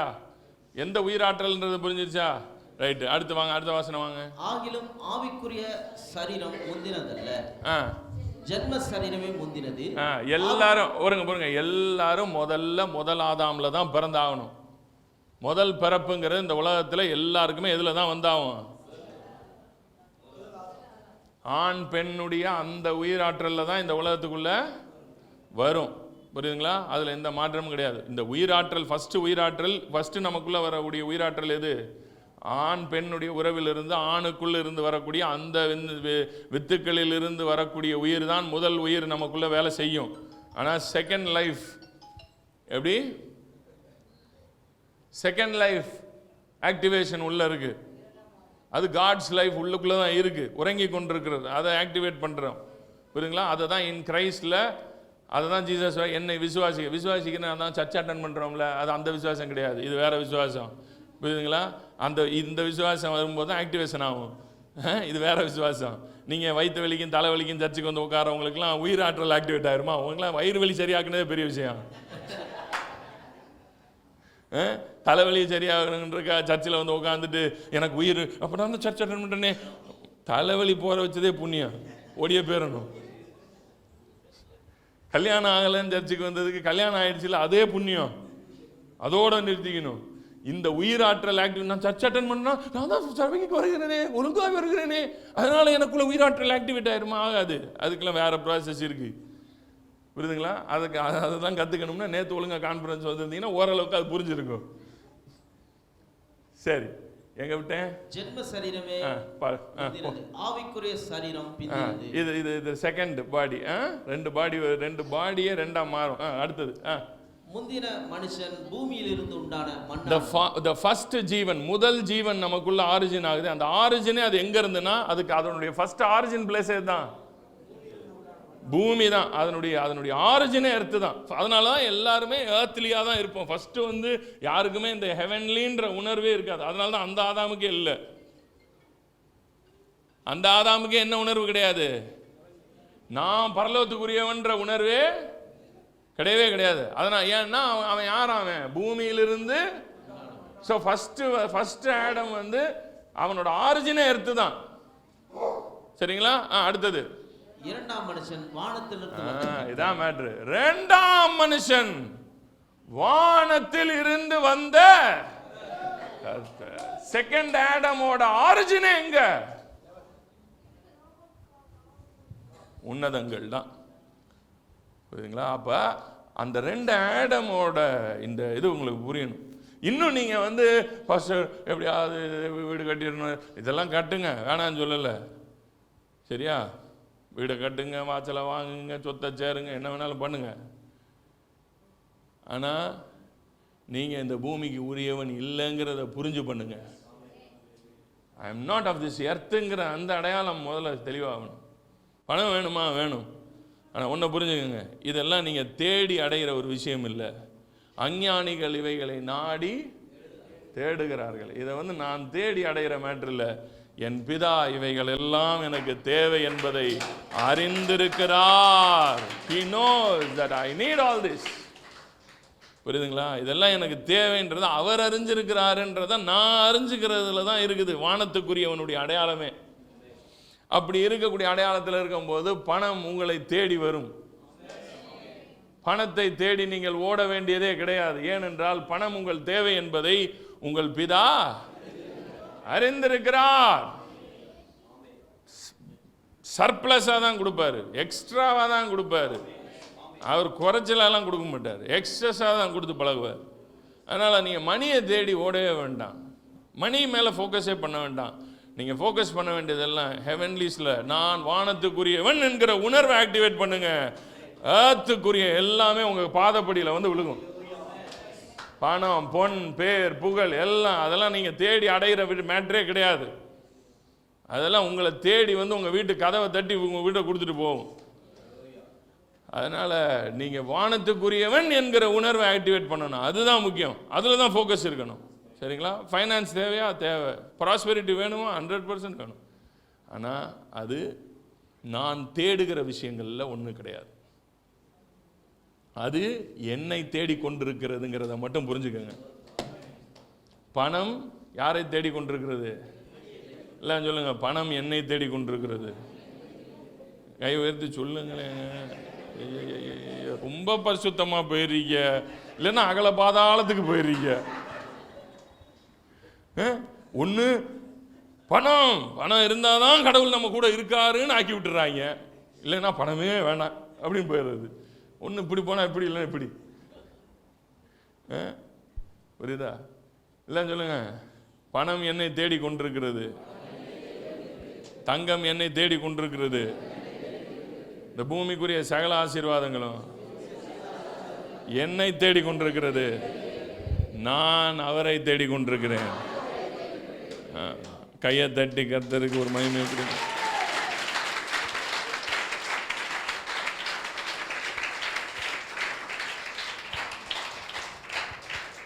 நான் வானத்துக்குரியவனாக மாற மாற மாற மாற எனக்குள்ள அந்த ஆக்டிவேஷன் நடக்க நடக்க நடக்க நடக்க நடக்க என் இருதயம் அந்த ஆக்டிவேஷன் வானத்துக்குரியவர். இதுக்கு அடுத்த வசனம் போடுங்க டக்குன்னு. மண்ணானவன் எப்படிப்பட்டவனோ, மண்ணானவன் எப்படிப்பட்டவனோ, மண்ணானவர்களும் அப்படிப்பட்டவர்களே. மண்ணானவர்களும் அப்படிப்பட்டவர்களே. இப்ப நீங்க எப்படிப்பட்டவரோ வானத்துக்குரியவர்களும் அப்படிப்பட்டவர்கள். நீங்க எந்த சர்ச்சுக்கு போறீங்கன்றது ரொம்ப முக்கியம். மண்ணானவன் சர்ச்சுக்கு போறீங்களா? மண்ணானவன் சர்ச்சுக்கு போனீங்கன்னா நம்மளை மண்ணு முட்டை ஆக்கி போடுவாங்க. ஏற்கனவே வாழ்க்கை மண்ணு முட்டை மாதிரி தான் இருக்கு.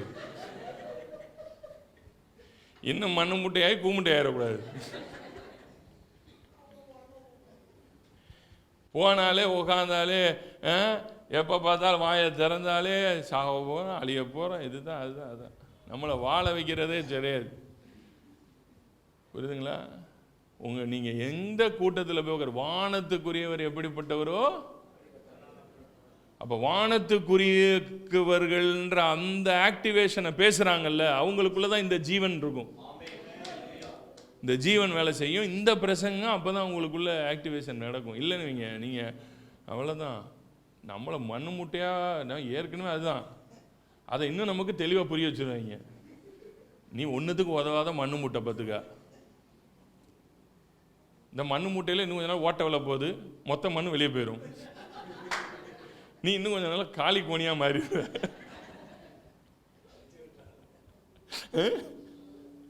உன் ஜோலியை முடிச்சிருவாங்க. என்ன சொல்றது? சரிதானே? சரிதானே? மண்ணானவன் பிரசங்கம் வேணுமா? மண்ணானவன் பிரசங்கம் வேணும்னா சொல்லுங்க, அதையும் சூப்பராக கொடுப்பேன். ஹர்த்தனவனை அடித்தாரவன் புழு புழுத்து செத்தான் அப்படின்னு கொடுப்பேன்.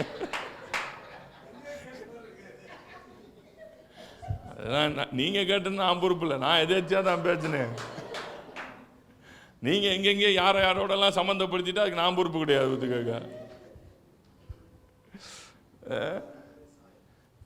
ஆமா, உங்களை மண்ணானவன்னு புரிய வச்சு உங்களை எங்கே அனுப்புறது தான் வேற வேற வழி கிடையாது. உங்களை எங்கே தான் அனுப்பணும்? உங்களை மண்ணில் போட்டு அமைக்கி இப்போ பரலவம் போ. என்னன்னா அப்பயும் பரலவம் போக முடியாது. அதான் மேட்ரு. போக முடியாது.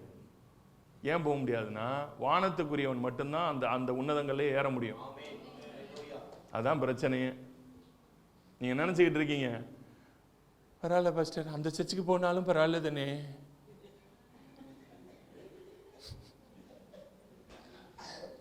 வானத்துக்கு உரியவனா இங்கே இருந்தாத்தான், உன்னதங்கள்ல இருக்கிறவன் தான் உன்னதங்களுக்கு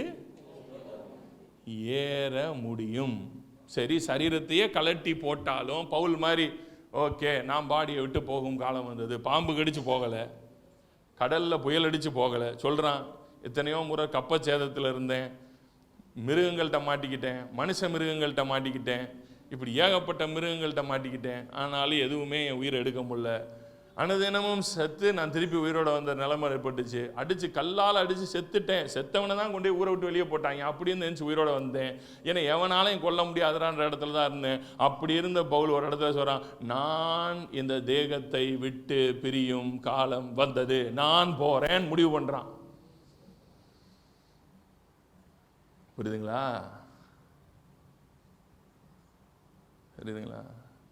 ஸோ அது அப்படி உன்னதங்களில் ஏற்கனவே இருக்கிற ஒரு ஆளு, உன்னதங்களுக்குரியவன் நான் வானத்துக்கு உரியவர் எப்படிப்பட்டவரோ, நான் வானத்துக்கு உரியவன்ற உணர்வு ஆக்டிவேட் ஆகி அந்த வானத்துக்குரியவருக்கு உள்ள இருக்கிற அந்த ஜீவனை, எந்த ஜீவன்? அந்த ஜீவன் அம்மா அப்பால இருந்து வந்ததில்ல, அந்த உள்ளுக்குள்ள இருக்கிற அந்த இன்னொரு வித்து உள்ள இருக்கு. அதுதான் பைபிள் அவருக்குள்ள தேவனுடைய வித்து இருக்கு, வித்து இருக்கு, வித்து இருக்குன்னு சொல்லலையா? இது இன்னும் நல்லா நேற்று சொல்லி கொடுத்தேன். அந்த வித்துல வாழ ஆரம்பிச்ச ஒருத்தன் தான் எங்க போறான்? படிங்க அடுத்து. மேலும் மன்னானுடைய சாயலை நாம் அணிந்து கொள்ளுகிறது போல வானத்துக்குரிய சாயலையும் அணிந்து கொள்ளுவோம். சகோதரரே, நான் சொல்லுகிறது என்னவெனில், மாம்சமும் இரத்தமும் தேவனுடைய ராஜ்யத்தை சுதந்திரிக்க மாட்டாது, அழிவுள்ளதாகிய அழியாமையை சுதந்திரிப்பதும் இல்லை. முடிஞ்சு போச்சு. முதல் ஆதாமுக்குள்ள இருக்கிறவனால அவ்வளவுதான். இது புரியுதா? ஃபர்ஸ்ட் ஆடம்ல இருக்கிறவர்களால அழியாமன்றது சரீரத்தில் வர்றதுக்கு முன்னாடி முதல்ல எங்க வந்துருது? ஆவியிலையும் ஆத்துமாலையும் அழியாமை உள்ள வருதுனாலே நல்லா புரிஞ்சுக்கணும், அவங்க தேவ ரகமாக மாறிவிட்டார்கள். ஏன்னா தேவனுக்குள்ள இருக்கிற அதே ஜீவன் இவங்களுக்குள்ள வேலை செய்ய ஆரம்பிச்சிடும். அவர்கள் காடு கைண்டா என்ன ஆயிடுறாங்க? மாற்றப்படுகிறார்கள், தேவ ரகமாக மாறிவிடுகிறார்கள். தேவத்துவம் வேலை செய்ய ஆரம்பிச்சிடும் உள்ளுக்குள்ள. புரியுதா? எத்தனை பேருக்கு புரியுது? தேவத்துவம் ஆக்டிவேட் ஆயிரும் உள்ள. அந்த தேவர்களுக்கு மட்டும்தான், இப்ப சொல்ல போறதையும் நல்லா கவனிச்சுக்கோங்க, தேவர்களுக்கு மட்டும்தான் அழியாமைன்றது பொருந்தும். எப்படி? அழியாமை என்பது தேவர்களுக்கு மட்டும்தான் கிடைக்கும். பூமிக்கிலிருந்து உண்டான மண்ணானவனுக்கு ஆக்டிவேஷன் கிடைக்காது. அதனால தான் அந்த வசனத்தை இது கண்டினியூவேஷனில் சொல்லும் போது இதை சொல்றாரு, மாம்சமும் இரத்தமும் அதுதான் நம்முடைய முதல் பிறப்பு, அதுதான் நம்முடைய ஃபர்ஸ்ட் பர்த். அந்த பர்த்தில் இருக்கிறவங்களுக்கு எது ஆக்டிவேஷன் ஆகாது? அவங்களால அந்த ராஜ்யத்தையும் ஆக்டிவேட் பண்ண முடியாது, அழியாமையும் ஆக்டிவேட் ஆகாது. எத்தனை பேருக்கு புரிஞ்சுது? அப்போ என்ன என்ன என்ன என்ன விளங்கிட்டு இன்னையிலிருந்து சொல்லுங்க, முடிக்கலாம். நீங்க யாரு? உங்களுக்குள்ள எந்த ஜீவன் இருக்கு? கிறிஸ்துங்கிற வித்து உங்களுக்குள்ள இருக்கு. அந்த வித்து ஆக்டிவேஷன்ல வரும்போது அது உங்களுக்குள்ள ஜீவன், அந்த ஜீவன் கிரைஸ்ட்ன்ற அந்த ஜீவன் உங்களுக்குள்ள ஆக்டிவேட் ஆகி அப்பதான் அழியாமைன்றது கிடைக்கும். ஆத்மாவுக்கே முதல்ல அழியாமைன்றது அங்கதான் ஆக்டிவேஷனே நடக்கும். சோலுக்கே ஆக்டிவேஷன் அங்கதான் இருக்கு. புரியுதுங்களா? செகண்ட் ஆடம்ல இட்டர்னல் லைஃப், இட்டர்னல் இம்மார்டல் சோலா மாறுறீங்க. இம்மார்டல் சோல் இருக்கவங்களுக்கு தான் இம்மார்டல் பாடி. இம்மார்டல் சோலே வரலன்னா இம்மார்டல் பாடி எங்கேருந்து வரும்? ஸோ இம்மார்டல் சோல்ஸாக நீங்கள் என்ன ஆகணும்? டிரான்ஸ்ஃபார்ம் ஆகணும். அதுக்கு நீங்கள் செகண்ட் ஆடம்ல உங்களுடைய உயிர் சக்தியை, உள்ளே இருக்கிற உயிர் சக்தியை ஸ்விட்ச் பண்ணணும், ஆக்டிவேஷன் நடக்கணும். உள்ள நடந்துட்டுன்னா ரகமே வேற, வாழ்கிற ஆளே வேற. அதுக்கப்புறம் மாமியாரை பற்றி கவலைப்பட மாட்டீங்க, மருமகளை பற்றி கவலைப்பட மாட்டீங்க, பக்கத்து வீட்டுக்காரன் குப்பையை வீட்டு வாசலில் கொட்டுறானேன்னு கவலைப்பட மாட்டீங்க, தண்ணி விடுறவன் தண்ணி விட மாட்டுறானேன்னு கவலைப்பட மாட்டீங்க. எல்லாம் அதுவாக நடக்கும். அப்படின்னு உங்களை உண்டாக்கினவர் இந்த பூமியையே நடத்துகிறாருன்னா, இந்த அண்டமே அவர் தான் நடத்துகிறாருன்னா, இதற்கேண்டு 2 பிள்ளைய வச்சுருக்கேன், இந்த வீட்டை நடத்த மாட்டாரா அப்படின்னு அவர் கையில் விட்டுப்புட்டு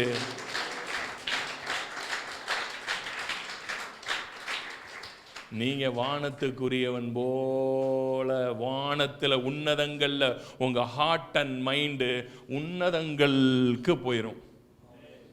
இன்னும் நம்ம ஹார்ட் அண்ட் மைண்டு உன்னதங்களுக்கு போகாம இன்னும் எங்கேயே வட்டம் அடிச்சுக்கிட்டு இருக்குது, சுற்றி சுற்றி வந்து நிற்குது.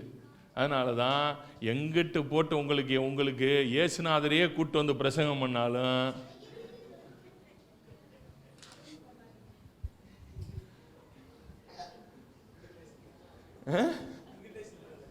ஆமாம், இயேசுநாதரே டயர்டாயிருவாரு. போங்க பாஸ் நானே டயர்டாயிட்டேன் அப்படின்றவாரு. ஏசுநாதரையே டயர்டாக்கி விட்டுறான். ஏன்னா நம்ம இங்கேயே வட்ட அடிச்சு இதுக்குள்ளேயே மாட்டிக்கிட்டு இந்த கவலை அந்த கவலை, மண்ணுக்குரியவனாகவே. அதுதான் அந்த வசனத்தை இதெல்லாம் நீங்கள் வீட்டில் போய் இதெல்லாம் திருப்பி திருப்பி படிங்க.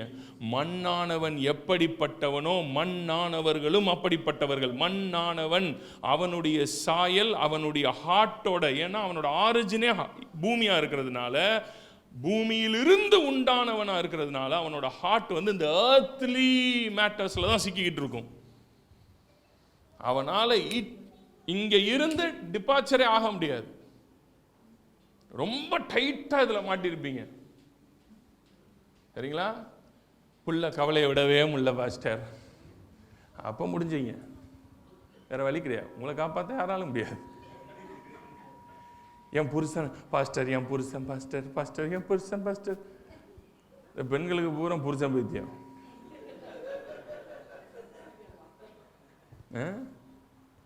பெண்களுக்கு பூரா புருஷன் பைத்தியம். நானும் இத்தனை வருஷம் ஊழியத்தில் வந்து ஜோம் பண்ண வரும் பாருங்க, கூட்டம் கூட்டமாக வரும். அதில் முக்கால்வாசி மேரா பத்தி கேலியே துவா கரோ. பத்தினா புருஷன். வேற பத்தி நார்த்தில் தானே இருந்தேன் நிறைய, அதனால் என் புருஷனுக்காக ஜோம் பண்ணுங்க. என்னம்மா அவர் என்கிட்ட வரவே பேசவே மாட்டார், அவர் எங்கள் வீட்டுக்கே வர மாட்டார், அவர் வேற யார் கூடயும் இருக்கார். ஏம்மா வேலை வெட்டி இருந்தா பாரும்மா. ஏம்மா பிடிச்சி வச்சுட்டு ஏன் உயிரை வாங்கிட்டு இருக்கிற? வந்தா ஆக்கி போடு, வரலையா நீ பொங்கி தின்ட்டு நிம்மதியா தூங்கு. போட்டுக்கிட்டு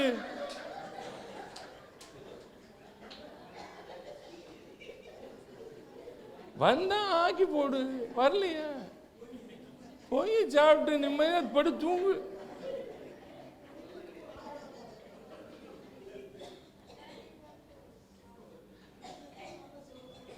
அது பாருங்க, அந்த ஏவாள் அம்மா இருக்காங்கல்ல, உங்க அம்மா ஏவாள் அம்மா, அந்த அம்மா வாங்கி கொடுத்த சாபம் என்ன தெரியுமா?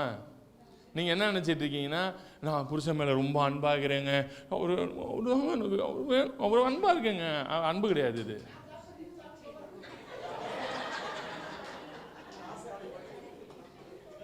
இது அன்பு கிடையாது. உன் ஆசை அவனை, அவன் உன்னை,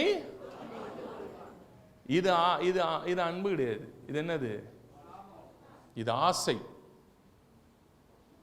ஆசைக்கு அன்புக்கு வித்தியாசம். ஆசைன்றது உங்களை அடிமையாக்கும். அதனால தான் அவன் உன்னை ஆளுவான்றாரு. அதனால தான் அவன் உன்னை ஆண்டு கொள்ளுவான், உன் மேலே கண்ட்ரோல் பண்ண ஆரம்பிச்சிருவான்றாரு.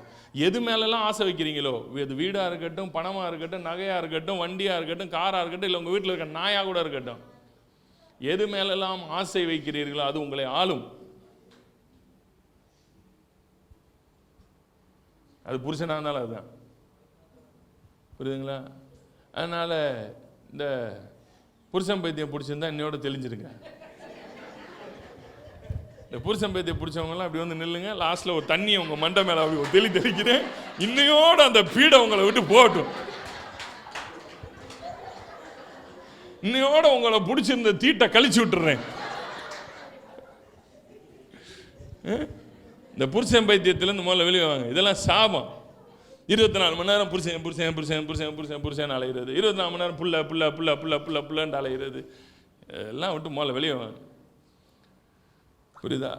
வானத்துக்குரியவன் போல அன்பு கூற ஆரம்பிங்க. அன்புங்கிறது வானத்துக்குரியவனால மட்டும்தான் கொடுக்க முடியும். அன்பு உங்களையும் விடுதலையாக வைக்கும், முன்னாடி இருக்கவனையும் விடுதலையாக வைக்கும். சரிங்களா? Love is a heavenly product. அதை பூமியில் தேடாதீங்க, அது கிடைக்காது. அதனால மண்டையை ஃப்ரீயாக வைங்க. என்னது? வண்டியை ஃப்ரீயாக ஓட்டுங்க.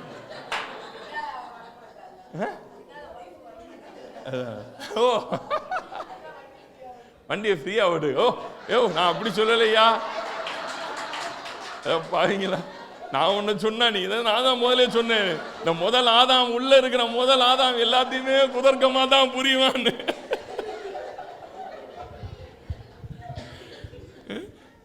இது நான் சொல்லாத பாயிண்ட். இதெல்லாம் நீங்களா புரிஞ்சுக்கிறீங்க. இதுக்கெல்லாம் நிர்வாகம் பொறுப்பு இருக்காது.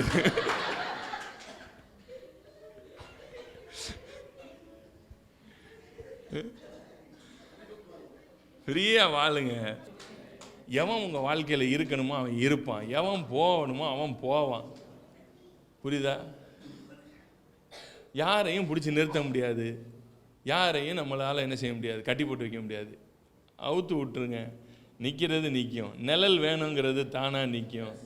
காலு சுட்டுச்சுன்னா எதுக்கு காலு சுடுதோ அது தானாக வந்து நம்ம நிழலில் நிற்கும். ஒன்று காலு சுட்டாலும் பரவாயில்லன்னு போகுதுன்னா விட்டுருங்க. வா வா வா வா வான்னு கூப்பிடாதீங்க.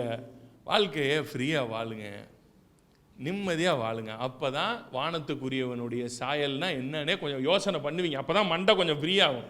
இல்லைன்னா இதுலேயே மண்டை மாட்டிக்கிட்டு இருந்தா எங்கேருந்து வானத்துக்குரியவனா அதெல்லாம் என்னன்னே உங்களுக்கு மண்டையில் விளங்காது. இவ்வளோ நேரம் நான் பேசியிருக்கேனே, விளங்கி இருக்குன்றீங்க.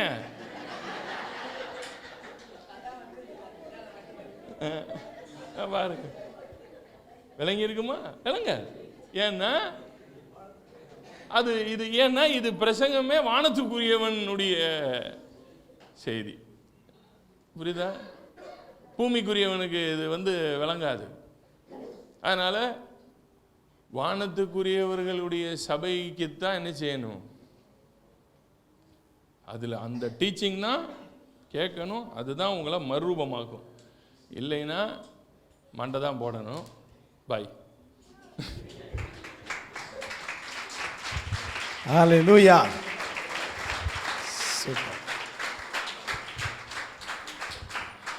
தேவனால் பிறந்தவர்கள், தேவனுடைய வித்து எனக்குள்ள இருக்குது. உலகத்தை ஜெயிக்கிற ஆவியை எனக்குள்ள வைத்திருக்கிறான். ஆவியானவர் நிறைய பேருக்குள்ள பாஸ்டருடைய செய்தி மூலமாய் நமக்குள்ள தேவன் நிறைய காரியங்களை இம்பார்ட் பண்ணிட்டு இருக்கிறார். கண்களை மூடி கர்த்தாவே நன்றி ஆண்டவரே, நாங்கள் தேவனுடைய சாயலுக்கு ஒப்பாய் மாறும்படியாக எங்கள் மேல் இருக்கிற அழைப்பை நாங்கள் அறிந்து கொள்ள, எங்களை குறித்து தேவனுடைய திட்டத்தை அறிந்து கொள்ள கர்த்தர் கிருபை கொடுப்பீராக. நாங்கள் உலகத்திற்கு அடிமையாய் நாங்கள் வாழ்வதற்கு இல்லை ஆண்டவரே. தேவ ரகமாக, தேவ ரகம், ஹல்லேலூயா, தேவனுடைய சாயலை உங்களுக்குள்ள தந்திருக்கிறார். இந்த பூமிக்குரியவளை அல்ல, மேலானவைகளை தேடுங்கள் என்று வேதம் சொல்கிறது. நீங்கள் வானத்துக்குரியவர்கள், நீங்கள் வானத்தினுடைய சாயலை அணிந்து கொண்டிருக்கிறீர்கள். ஒரு பாஸ்டர் ஒரு வார்த்தை சொன்னாலே, நான் தேவனை தேடும் பொழுது பணம் என்னை தேடி வரும், ஆசீர்வாதங்கள் என்னை தேடி வரும். இன்னொரு பாஸ்டர் சொல்றாரு, அது என்னை முந்திக் கொண்டு ஓடும். நன்மை கிருபை என்னை தொடருமல்ல, முதலாவது தேவனுடைய ராஜ்யத்தின் நீதியை தேடும் பொழுது ஹல்லேலூயா இவைகள் எல்லாம் உங்களுக்கு கூட கொடுக்கப்படும், உங்களை முந்திக் கொண்டு ஓடும். கர்த்தர் சொல்றாரு, நீ தேவனுடைய சாயல் அவர் மேல ஒரு ஆசை வரும் பொழுது எல்லாம் உங்களை தேடி வரும். கரங்களை தேடி வார்த்தைகளுக்காக நன்றி நன்றி நன்றி நன்றி. உங்களுடைய வார்த்தைகள் எங்கள் வாழ்க்கையில ஜீவனாய் இருக்கிறபடியால் நமக்கு நன்றி நன்றி ஆண்டவரே. அப்பா, இப்படிப்பட்ட வானத்துக்குரிய செய்திகள் கேட்டுக்கொண்டே இருக்க வேண்டும் ஆண்டவரே. எங்கள் சாயல் தேவ சாயலாக மாற கர்த்தர் கிருபை கொடுப்பீராக ராஜா. எங்கள் மத்தியில் தேவனுடைய ஊழியத்தை பகிர்ந்து கொடுத்த அருமையான ஊழியர்கள் ஆசீர்வதிக்கிறோம் ஆண்டவரே. இப்படிப்பட்ட சத்தியங்கள் கர்த்தாவே எல்லா சபைகளும் கர்த்தாவே தெரியும்படியாய் தேவன் கிருபை கொடுப்பீராக ராஜா. அவர்களை எடுத்து நீ பயன்படுத்துவீராக. கைகளை உயர்த்தி பாஸ்டருக்காக, அவருடைய இமாச்சல பிரதேச ஊழியர்களுக்காக அவர் செய்து கொண்டிருக்கிற இந்த தேவனுடைய மகிமையான ஊழியத்தை கர்த்தர் இன்னும் தடையில்லாமல் கொண்டு போகும்படிய தேவன் அனுக்கிரகம் பண்ணும்படியா ஒரு பவுலை போல இந்த நாட்கள் எங்கள் கர்த்தாவே மத்தியில வைத்திருக்கிறோம். நன்றி ஆண்டவரை, பயன்படுத்துவீராக பயன்படுத்துவீராக. நன்றி நன்றி நன்றி நன்றி நன்றி ஆண்டவரே. பரலோகத்தில் வாசமாயிருக்கிற மீன் கர்த்தாவே, ஆபிரகாம், ஈசாக்கு, யாக்கோபின் தேவனே, உம்முடைய சமூகத்தில் வந்து துதிக்கவும் ஜெபிக்கவும் எங்களோடு பேசும் நல்ல வார்த்தைகளுக்காக நன்றி ஆண்டவரே. இந்த வார்த்தைகளை அதிகமாய் தியானித்து எங்களை குறித்து தேவனுடைய திட்டத்தை அறிந்து கொள்ள உதவி செய்யுங்க.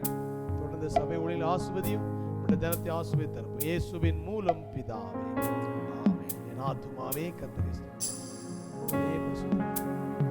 என் ஆத்துமாவே கர்த்தரை ஸ்தோத்திரி. கர்த்தர் இயேசுவின் கிருபை, பிதாவின் அன்பு, பரிசுத்த ஐக்கியமும் பாதுகாப்பு பராமரிப்பு நம் அனைவரோடு வரைவில் நீடித்து நிலைத்திருப்பதாக. ஹல்லேலூயா.